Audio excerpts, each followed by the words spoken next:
Hello friends, મારી ચેનલમાં તમારું સ્વાગત છે। આજે આપણે પાકા કેળાનું શાક બનાવશું। તેના માટે મેં લોખંડની કઢાઈ લીધી છે, એમાં તેલ લીધું છે। તેલ થયું એટલે એમાં રાઈ નાખી છે। રાઈને આપણે સારી રીતે તતડવા દઈશું। રાઈ આપણી ફૂટી ગઈ છે। હવે એમાં 1/4 ચમચી હિંગ નાખવાની અને આ મેં 4 કેળા અને 1 લીલું મરચું સાથે સમારીને બંને સાથે જ વઘારી કાઢવાના।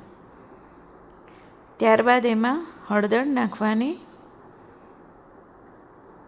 ત્યારબાદ લાલ મરચું પાવડર નાખવાનો અને સ્વાદ મુજબ મીઠું નાખવાનું। હવે શાકને આપણે સારી રીતના હલાવી લઈશું।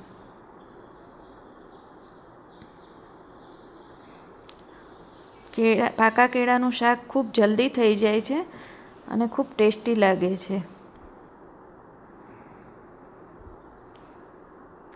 વચ્ચે વચ્ચે આપણે હલાવતા રહીશું।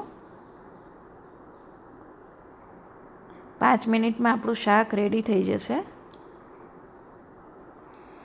અને ખુલ્લું જ ચડવા દેવાનું।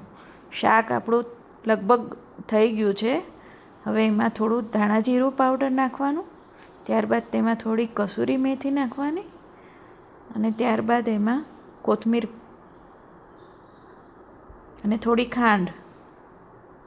ખાંડ ઓપ્શનલ છે, તમને ગમે તો નાખવાની, પણ સારી લાગે છે નાખો તો। હવે એને ફરીથી એકદમ હળવા હાથે હલાવી લઈશું। એવી રીતના હલાવવાનું કે કેળાનો છૂંદો ન થઈ જવો જોઈએ, એના પીસ દેખાવા જોઈએ। તો આપણું શાક એકદમ રેડી છે। રોટલી થેપલા સાથે સરસ લાગે। તમને મારી આ રેસીપી ગમી હોય લાઈક કરજો, શેર કરજો અને સબસ્ક્રાઈબ કરજો।